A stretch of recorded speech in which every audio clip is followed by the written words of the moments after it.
This program on investing under regulation crowdfunding is not investment advice. Rising with the crowd, power unbound, change makers lead where hope is found. Superpowers for good, shaping the fate. Investors and dreamers open the gate. Supercross stands loud, proud and true, building tomorrow for me and you.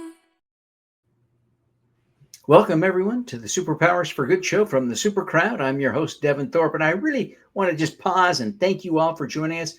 Our audience is growing so quickly, so widely. I know that many of you are watching for the first time, and I want to welcome you to the show. We're thrilled to have you and excited to have you join our growing audience and community. We're thrilled to have you. Today, I have an extraordinary guest, really a rock star in the world of social impact, someone who has been there and done that. John Huco is the CEO of Rotary International. He's a big deal, and we're thrilled to have him. So you don't want to miss this episode. John, welcome. It's good to have you back. Devin, great to be back with you. Well, you know, it is an honor. It is an honor, and I'm grateful that you would make time for us. Rotary International, 1.5 million people around the world. What is it, 45,000 clubs? Give us the update. Yeah, we currently have about 1.4 million members between our Rotarians and our Rotaractors, 46,000 clubs. And we're really in almost every corner of the world, more than 200 countries and geographic locations. And so I often like to say there's not a politician in the world that doesn't have a Rotarian as a constituent. So what that does is it makes us a truly unmatched global platform to do good in the world. Yeah, it is wonderful, and I saw that manifested at Rotary's UN Day a few years back. I had the opportunity to be on the program, and you graciously introduced me. It was an honor to be there with you, but. Yeah, Rotary plays big on the global stage, and it's exciting. You know, last year, the Surgeon General noted that there is literally a health crisis in this country. And I don't think it's unique to the United States, but the Surgeon General highlighted this health crisis of loneliness and isolation and lack of connection. How do you see Rotary addressing that? Is that something that Rotary is involved with in some way, directly or indirectly? Well, first of all, there's no question. I think I agree with the Surgeon General that loneliness, isolation is a huge issue in this country and throughout the world. I think a lot of it was exacerbated with the COVID pandemic, and I think this is where organizations such as Rotary can really continue to contribute to this issue. Our clubs are all about bringing people together, about building connections. So you join a Rotary Club to perhaps do two or three things. One is to really network professionally. And in fact, if you look at our organization was set up in 1905. The first Rotary Club was established here in Chicago in 1905. And it was really sort of LinkedIn before anybody had ever heard of LinkedIn. And so in those early days, you joined the club to network professionally, to help the members would help each other with business. And then a number of years later, this idea of community service, giving back to the community was added. So in some ways, we're sort of the intersection between commerce and cause. And so you join a club to network professionally. You join a club to make a difference in your community, whether it be locally, regionally, or internationally. And it provides an outstanding vehicle to stay connected, not be isolated, and to make a difference through that connection. So yes, I think we do have a crisis. The Surgeon General is absolutely right, and it's really organizations such as Rotary. We provide an outstanding vehicle and mechanism for people to break out of that isolation, to get together with others, and to really make a difference in their personal lives, but also in the lives of others. Yeah, it is just a wonderful thing. As someone who's been a Rotarian for a long time now, it is it is great to feel that connection to the community, and it's a unique opportunity. There's nothing quite like it. It's very cool. Now, as you think about Rotary, I think, there are, of course, so many mistaken ideas about what it is, but one of the ideas that I think provides a kind of a barrier to joining is this idea that I don't necessarily want to join an organization where I'm asked to support somebody else's causes, that I have no opportunity to bring myself and my energy and my agenda to the table. And yet, one of the things I've seen is that Rotary sometimes gets behind the club members' projects. The Rotarians kind of drive the ship in some ways. How does that work, and when does that happen? And how does Rotary support individuals and clubs and member initiatives? Well, as I mentioned, we have 46,000 clubs around the world. And each club, in a way, is autonomous. Some of the clubs are very interested in the social aspect of meeting together and having a good time. Others are very focused on doing community projects that the members of the club are interested in. And other clubs are very regionally or internationally focused. I think one of the beauties of Rotary is that if you are interested in doing international work and making a difference internationally, whether it be in the area of health, education, disease prevention and treatment, literacy. Rotary is an unmatched platform to partner with other Rotary clubs around the world to do projects on an international scale. So Rotary is exactly the opposite in terms of top down. Each club has significant autonomy to do and carry out those things that the club members are passionate about. So when you join a Rotary club and you're interested in a particular issue and your fellow club members are interested in that issue, it's a complete green light to pursue that passion. And so our clubs raise funds locally. They hold significant fundraisers, and they spend those funds as they wish on projects that are of interest to clubs. But at the same time, our Rotary Foundation, which raises over $400 million a year, makes significant grants back to Rotary clubs to do projects of a larger scale in a number of areas. And so it's really an organization where you can fully utilize your passion. We've also got fantastic networks around issues.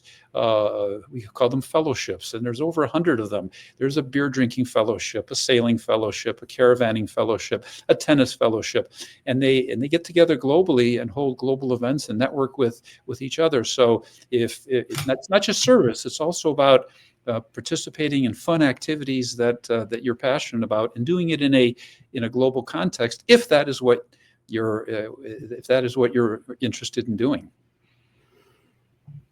It is wonderful. I've seen it firsthand, and it is exactly that. Just amazing how some of Rotary's biggest initiatives, like polio eradication, can trace its roots back to an initiative, right? I think it was in a Filipino club or an Australian club visiting the Philippines in the late 70s. It was the first initiative, right? But that came from, presumably one person saying, and it would have been a man back in the day, right? A man saying, "Hey, we ought to do that." Right. And the polio example is a great one. It was really back in 79. We were celebrating our 75th anniversary, and Rotary was saying, what can we do to sort of commemorate that? And there have been some very active Rotarians in the Philippines that were vaccinating children against polio. And if you recall, Devin, back then, smallpox had just been eradicated. And so Rotary really had the audacity, and I think that's the right word, the audacity as a nonprofit, not a Ministry of Health or a multilateral institution, to say, we're going to eradicate a disease from the face of the earth. And again, smallpox had just been eradicated.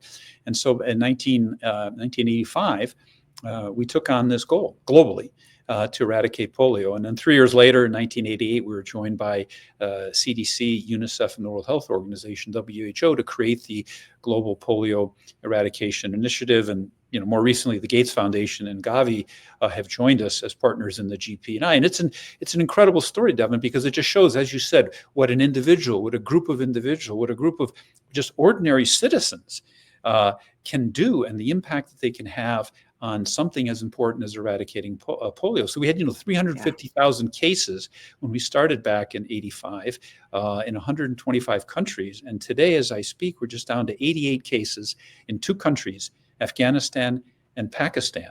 And so we truly are on the verge of eradicating this disease. And, Rotarians have contributed over $2.7 billion to that effort. That's a lot of pancake days and walkathons to raise money for polio.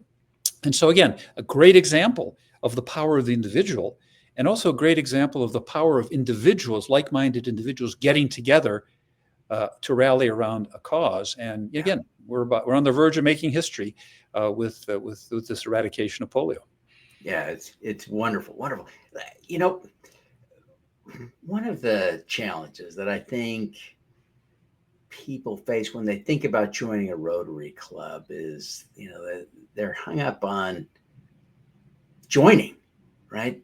Being a member of something and taking on a brand like Rotarian is troubling in some way. And some have, mistaken impressions of what a Rotary Club is based on their father or maybe even a grandfather's involvement from long ago. And right.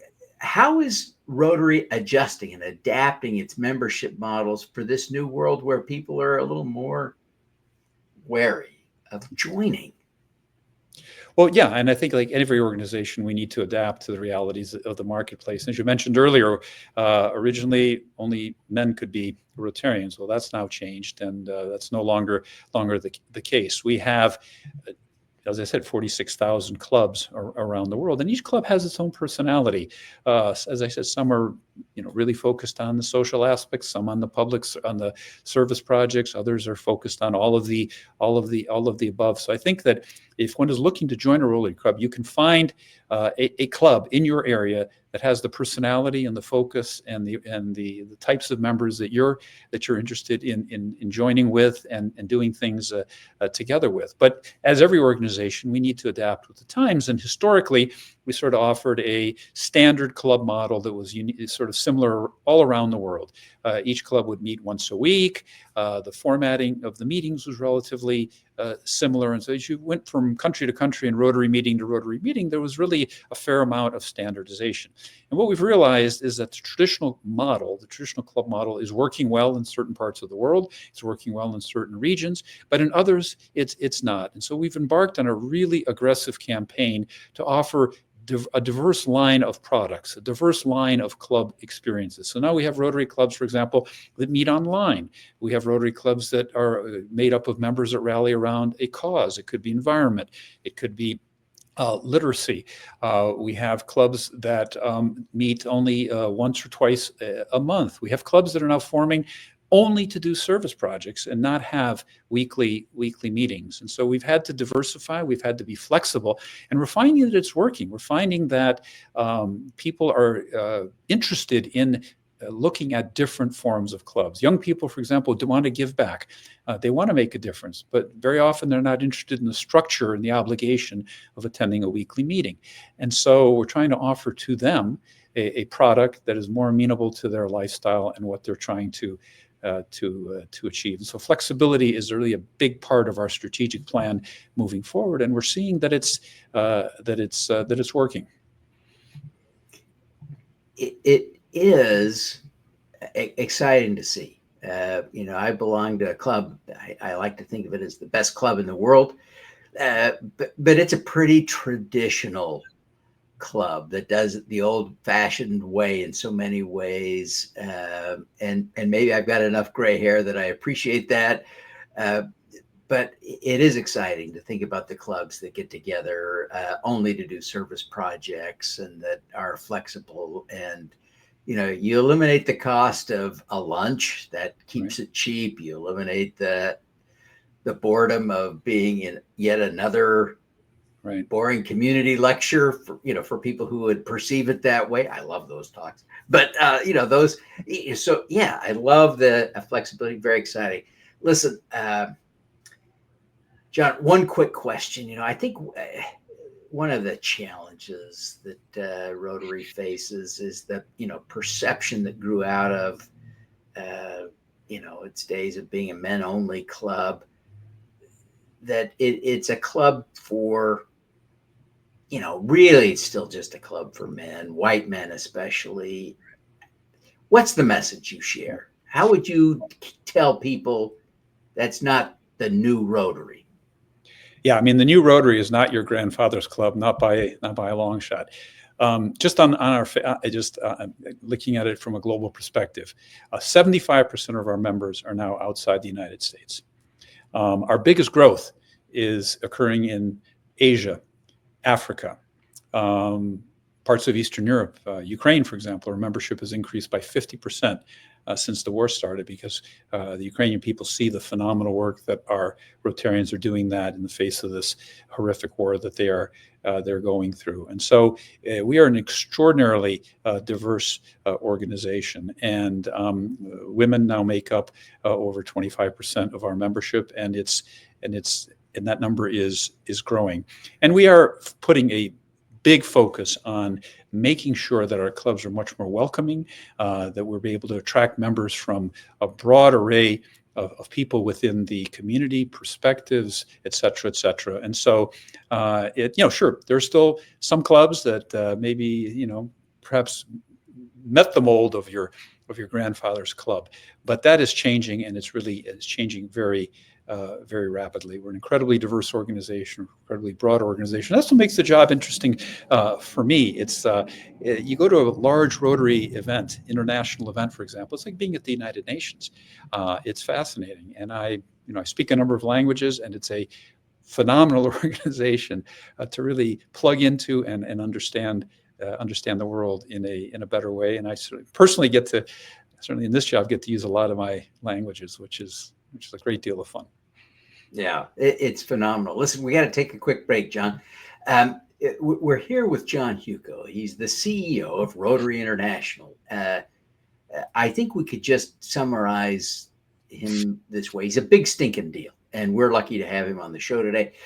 Stick around. When we come back, we're going to get personal with John. We're going to talk a little bit about his superpower. So stick around. You don't want to miss this. Download a free copy of How to Make Money with Impact Crowdfunding, the book Sarah Hanks describes as a fantastic overview, not just of crowdfunding investing, but of investing in general. Andrew Savickas raved, "This book offers unparalleled insights for anyone looking to make a difference." Scan the QR code to get your copy. Ready to take your small business to the next level?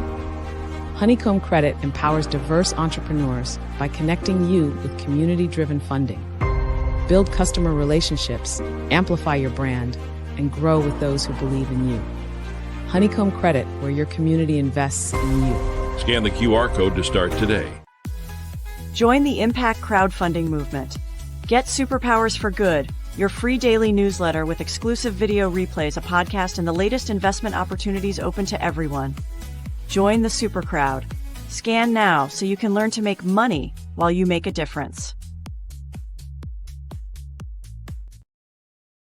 Welcome back, everyone. We're just thrilled to have you. I've got John Huco, CEO of Rotary International, a global nonprofit with clubs in over 200 countries. He's a big deal. We're thrilled to have him. You stick around. We're going to be talking to John now about his superpower. John, you're a big deal. What is your superpower?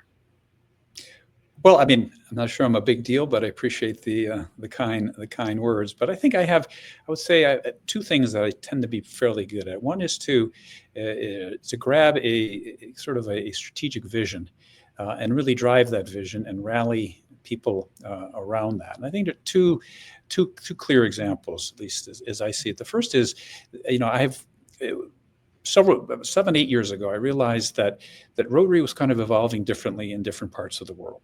And so this whole concept of regional flexibility, that we need to offer club models and products in different parts of the world, different regions of the world, that really make sense for the kind of audience that we're trying to reach, kind of member we're trying to attract in those countries. And we talked earlier about the traditional model, one size fits all, and I realized very quickly that was not that the world was changing, and that wasn't going to be working for us. And so it really promoted this idea within the organization and with the Rotarian volunteer leaderships, with our members and with our board, that this concept of regional flexibility and giving Rotarians and clubs the freedom to really offer and fashion a product that they were offering in the marketplace that was different and perhaps more appealing than our traditional model. If the traditional model is working, no problem, then they change. But if not, we need to adapt.